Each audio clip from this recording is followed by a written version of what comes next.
Pax Romana may have thrived, but at least part of its prosperity was borne on the backs of millions, and not just of soldiers or citizens, but through a system of human bondage unlike anything the world had seen before.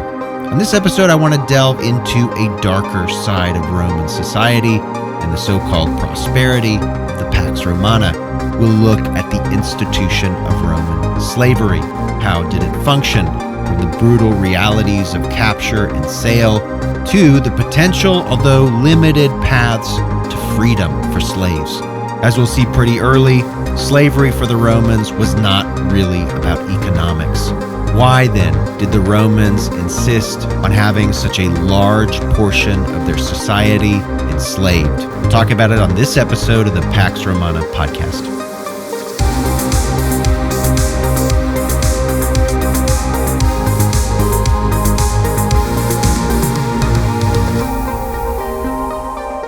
Episode 43, Ancient Roman Slavery.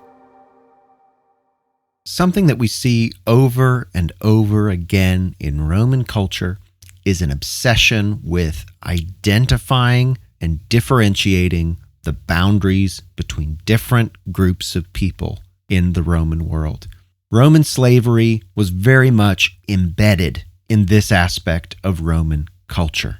Slavery was more about the social order than anything else, including economics and race.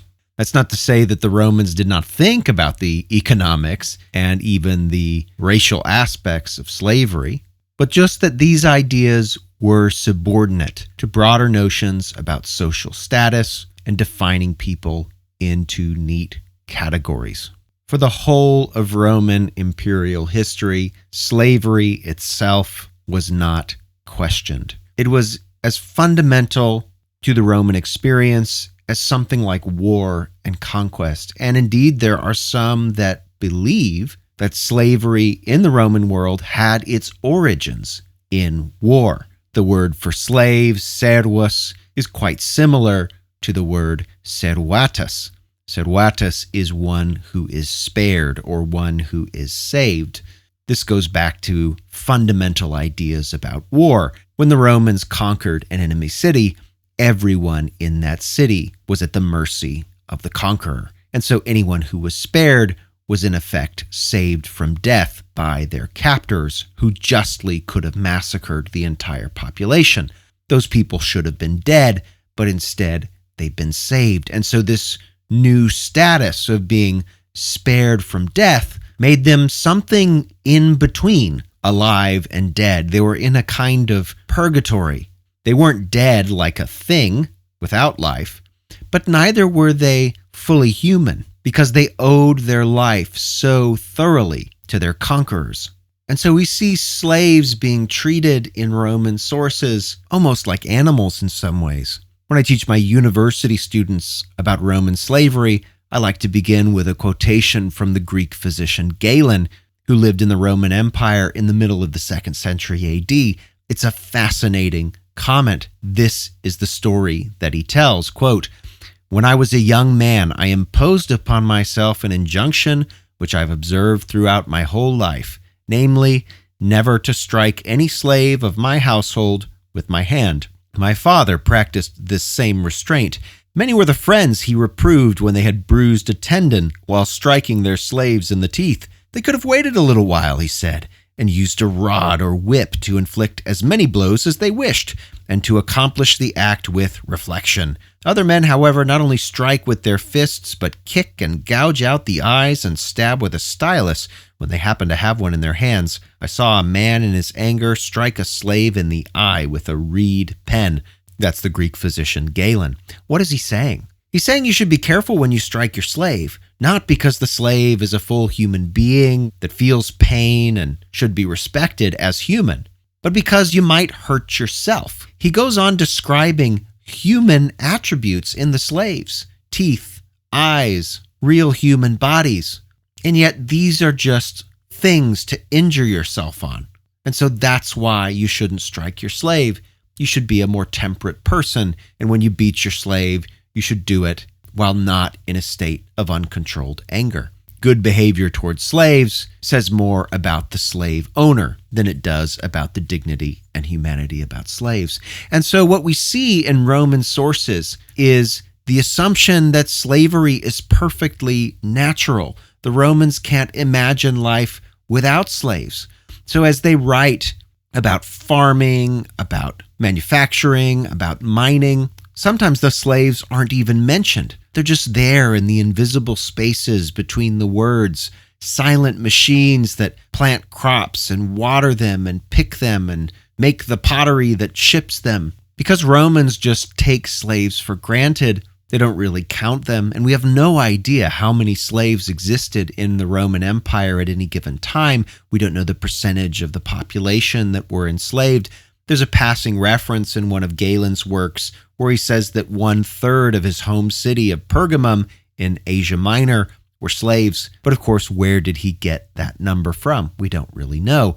We do have a lot of inscriptions to slaves or which celebrate the freeing of slaves. Most of these are from urban environments rather than agricultural environments. They're personal servants to dignitaries. We know that soldiers had slaves and sometimes honored them. Scholars have attempted to count up these inscriptions about slaves. And what it looks like is that there's a peak under the first emperor Augustus, and then a fairly steady decline from his reign down through the centuries. And it kind of looks like maybe slavery declined, but of course, all inscriptions in stone generally follow that same pattern. Where we don't find much evidence of slaves is probably the place where they were most abundant, and that's out in the fields. We don't have really any rural inscriptions for slaves. At best, we can look at the foundations of rural structures and perhaps identify slave quarters. Archaeologists sometimes know they've hit on a place where slaves stayed because they find iron rings or chains there. Otherwise, slaves were essentially invisible. By the time the Pax Romana began, slavery was tremendously important. Rome had been expanding for several centuries prior and had accumulated slaves through war and conquest like gangbusters. Sometimes Romans would brag about how many slaves they would capture in a given battle or after a given war, and the numbers were always high. Tens of thousands, some cases more than 100,000. Vast amounts of people were forcibly uprooted during the late Republic and transplanted to Italy and into the city of Rome. We know that slaves were especially prominent in villas. And these were not just vacation houses, but large estates. And slaves could be employed in an almost assembly line style labor in the villa. Some slaves became very good at making amphorae, the jugs that transport wine and other goods, or bricks, for example. Maybe there's a group of slaves that constantly kept the kilns going, a group that prepared the clay, then a group that transported the pots back and forth, a group that made deliveries. Agricultural slavery was probably brutal, with slaves working every day of the week and, of course, long hours out in the sun. These slaves were mostly unskilled and were therefore cheap and quite replaceable. And so they could be worked so hard that they probably died within a decade or so. However, there were still worse fates for Roman slaves. You really did not want to end up in the mines. The Roman state would lease mines to procurators who would contract the work out. Villages of criminals and slaves would form around mines. You'd even get a few free laborers finding themselves so desperate that they needed to sign contracts to work there. Miners found themselves in dark, sooty pits for most of the day, cramped, diseased, malnourished, with bowed backs and broken skin. Now, despite such harsh working conditions for Roman slaves, especially those that worked in agriculture and in the mines, the general thrust of the literary record suggests that slaves may have had slightly improved conditions over the course of the Pax Romana, with a series of imperial edicts gradually easing abuses of slaves. The Emperor Claudius, for example, declared that a master could not arbitrarily kill slaves on a whim, nor could he execute slaves simply because they were sick.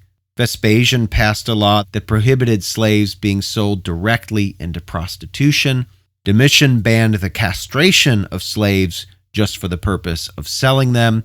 And Hadrian even extended slaves the right to a trial if the master wished to kill them for some reason. Finally, by the reign of Antoninus Pius, whom we'll meet in a few episodes, murdering a slave could, in some cases, carry a charge of homicide. So the Pax Romana was pretty good to slaves, all things considered. In the Roman Empire, slaves were bought and sold sub hasta, that is, under the spear. It's an old term that went back to the idea of slaves being justly acquired in war. A slave was a conquered foreigner. We have a few epitaphs of freed slaves which actually show what the process of buying and selling might have looked like. Slaves were exposed naked on a platform with a placard indicating things like nationality or their age or any special skills or education. And then from there, buyers would mercilessly inspect slaves, making them perform physical tests to show agility or cleanliness, strength for manual labor, for example. Of course, if slaves were desired for sexual purposes, their beauty was checked. They were checked for diseases. In the end, slaves who had skills and education, or who were perhaps former artisans, would fetch the highest prices. By contrast to the slavery of African peoples in the Atlantic world, Roman slavery was relatively open. That is, probably about 10% of the slave population could expect to become freed at one point in time. Romans had a well-established manumission process, which, if we think of the logic of slavery, a slave was captured in war, they no longer have their old identity. When a slave is freed, therefore, it's almost like they're being reborn. They take on a new name, usually the name of the master that has freed them, and they're given full status as a Roman citizen, as though they've just been born as a Roman citizen. Their old heritage, who they were before they were a slave, is officially gone. No father, no mother, no birthday, no nation. They are now Romans. There were plenty of ways that a slave could obtain freedom. It was customary for slave owners to free a percentage of their slaves when they died, just as a sign of beneficence and kindness. Magistrates and even emperors could declare slaves free by fiat if they wished. A slave himself or herself could earn freedom by means of purchase. Slaves were actually allowed to do side jobs and to save money, and eventually pay the price that their master had set for their own life. It was a good system for the master too, because it would take a few decades or so for a slave to save up enough money to buy their own freedom, and when they did, they were usually older, weaker, less beautiful, and less useful to the master, and then the master could then take the money and buy a brand new slave. It worked out pretty good, and of course this system kept slaves in line. It was an incentive for them to remain loyal to their masters despite being in the status of a slave. So Roman slavery was a multifaceted institution deeply woven into the fabric of their society. The exact number of slaves remains a mystery, but their presence undeniably shaped Roman society and the Roman economy as well. Slaves were more than just property, but neither were they fully human.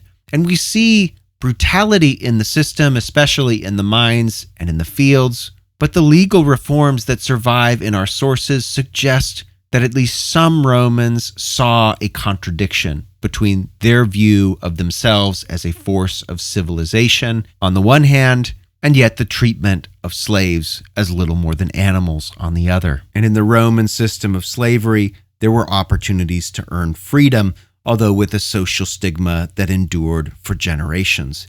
One thing, by the way, that slaves nor freed slaves could do was join the Roman military. And you would think that during the Pax Romana, the Roman peace, that maybe the Romans didn't need much of a military, but you would be wrong. The legions continued to push the boundaries of the empire through the reign of Trajan, and as the Pax Romana began to wind down and incursions in the north and in the east of the Roman Empire started to become more regular, suddenly Rome had tremendous demand for soldiers. And so on the next episode of the Pax Romana podcast, we'll talk about Rome's legions. How were soldiers organized? What sorts of careers did they have? And what was it like to spend decades in the Roman military? We'll talk about it in the next episode of the Pax Romana podcast.